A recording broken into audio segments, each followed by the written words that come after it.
Hello, അസ്സലാമു അലൈക്കും. അപ്പോൾ നോമ്പൊക്കെ ആയി കഴിഞ്ഞിട്ടുണ്ടെങ്കിൽ ഒട്ടുമിക്ക എല്ലാ വീടുകളിലും നോമ്പ് 30 ഒഴിച്ചുകൂടാൻ പറ്റാത്തൊരു ഐറ്റം തന്നെയാവും നമ്മുടെ തരി കാച്ചിയത്, അല്ലെങ്കിൽ നമ്മുടെ തരിക്കഞ്ഞി എന്നൊക്കെ പറയുന്ന ഈ ഒരു ഐറ്റം. നോമ്പിൻ്റെ ക്ഷീണവും വിശപ്പും ദാഹവും എല്ലാം ഒരുപോലെ തന്നെ മാറ്റാൻ പറ്റുന്ന ഒരു അടിപൊളി ഐറ്റം തന്നെയാണ് നമ്മുടെ ഈ ഒരു തരിക്കഞ്ഞി. അപ്പോൾ നല്ല ടേസ്റ്റി ആയിട്ട് ഇതെങ്ങനെ റെഡിയാക്കി എടുക്കുന്നതെന്ന് നോക്കിയാലോ.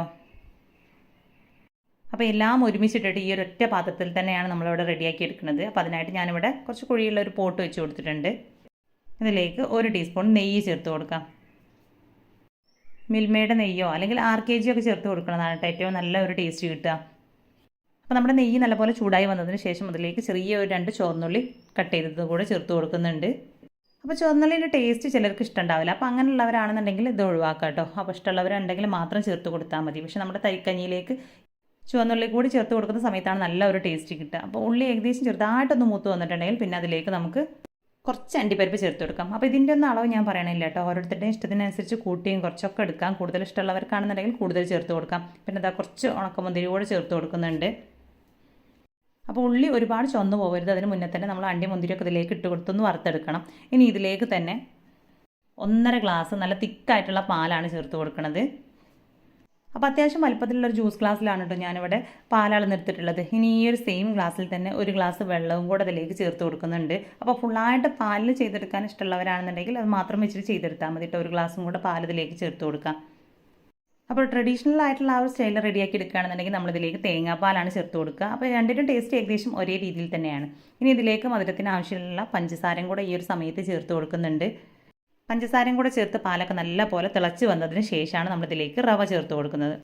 അപ്പോൾ ഇതിലേക്ക് വറുത്ത റവയോ വറുക്കാത്ത റവയോ ചേർത്ത് കൊടുക്കാം, ഏതായാലും കുഴപ്പമില്ല. അപ്പോൾ ഒരു 2.5 ടേബിൾ സ്പൂണോളം റവയാണ് കേട്ടോ ഞാനിതിലേക്ക് ചേർത്ത് കൊടുത്തിട്ടുള്ളത്. ഒരു ഗ്ലാസ്സിന് 1 ടേബിൾ സ്പൂൺ റവ എന്ന രീതിയിലാണ് ഞാനിവിടെ എടുത്തിട്ടുള്ളത്. അപ്പോൾ 2.5 ഗ്ലാസ്സാണ് നമ്മൾ മൊത്തമായിട്ടും ഇതിലേക്ക് പാലും വെള്ളവും കൂടെ ചേർത്ത് കൊടുത്തിട്ടുള്ളത്. അതുകൊണ്ട് തന്നെ 2.5 ടേബിൾ സ്പൂണോളം റവ കൂടെ ഇതിലേക്ക് ചേർത്ത് കൊടുത്തിട്ടുണ്ട്. റവ ചേർത്ത് കൊടുക്കുന്ന ആ ഒരു സമയത്ത് തന്നെ കൂടെ തന്നെ നല്ല പോലെ ഇളക്കിയെടുക്കണം, ഇല്ലാന്നുണ്ടെങ്കിൽ പെട്ടെന്ന് കട്ടയായിട്ട് പോകാനുള്ള സാധ്യതയുണ്ട്. ഇനി ഇതിലേക്ക് നല്ലൊരു ഫ്ലേവർ കിട്ടാനായിട്ട് 1 ടീസ്പൂൺ ഏലക്കാപ്പൊടിയും പിന്നെ ഈ ഒരു മധുരം ബാലൻസ് ചെയ്യാൻ വേണ്ടിയിട്ട് ഒരു അല്പം ഉപ്പും കൂടെ ചേർത്ത് കൊടുക്കണം കേട്ടോ. അപ്പോൾ ആ ഉപ്പ് ചേർത്ത് കൊടുത്തിട്ടുള്ള ഭാഗം എൻ്റെ ഏത് മിസ്സായി പോയിട്ടുണ്ടെന്ന് തോന്നുന്നു. ഈ ഒരു വീഡിയോയിൽ കറക്റ്റായിട്ട് കാണുന്നില്ല. അപ്പോൾ എന്തായാലും നിങ്ങൾ ഒരു അല്പം ഉപ്പും കൂടെ ചേർത്തിട്ട് നല്ലപോലെ ഇതിനൊന്ന് തിളപ്പിച്ചെടുക്കാം. തിളച്ച് വന്ന് കഴിഞ്ഞിട്ടുണ്ടെങ്കിൽ ഇതിനെ ഓഫ് ചെയ്ത് കൊടുക്കാം കേട്ടോ.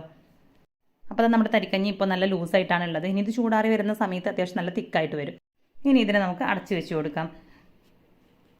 അപ്പോൾ എല്ലാം കൂടെ ഒരുമിച്ചിട്ട് ചെയ്തെടുത്തതുകൊണ്ട് തന്നെ ഇതിലേക്ക് വേറെ തൂമിച്ചിട്ട് ചേർത്ത് കൊടുക്കേണ്ട ആവശ്യമൊന്നുമില്ല. അപ്പോൾ നമ്മുടെ തരിക്കഞ്ഞി നല്ലൊരു തിക്കായിട്ട് തന്നെയാണ് കേട്ടോ കിട്ടിയിട്ടുള്ളത്. ഇത് ചെറിയൊരു ചൂടോട് കൂടെ കഴിക്കുമ്പോഴാണ് നല്ല ഒരു ടേസ്റ്റ് ഉണ്ടാവുക. അപ്പോൾ ഇതുപോലെ തന്നെ ട്രൈ ചെയ്ത് നോക്കുകയാണെന്നുണ്ടെങ്കിൽ നല്ല അടിപൊളിയായിട്ടുള്ള തരിക്കഞ്ഞി നിങ്ങൾക്ക് റെഡിയാക്കി എടുക്കാനായിട്ട് പറ്റും. അപ്പോൾ നോമ്പ് 30 തരിക്കഞ്ഞി കൊട്ടും മിക്ക വീടുകളിലും റെഡിയാക്കി എടുക്കുന്നത് തന്നെയാവും. പക്ഷേ ഓരോരുത്തരും റെഡിയാക്കി എടുക്കുന്ന രീതി വ്യത്യസ്തമായിരിക്കും. അപ്പോൾ ഒരു ദിവസം ഈ ഒരു രീതിയിലൊന്ന് ട്രൈ ചെയ്ത് നോക്കുക, നിങ്ങൾക്ക് എന്തായാലും ഇഷ്ടപ്പെടും.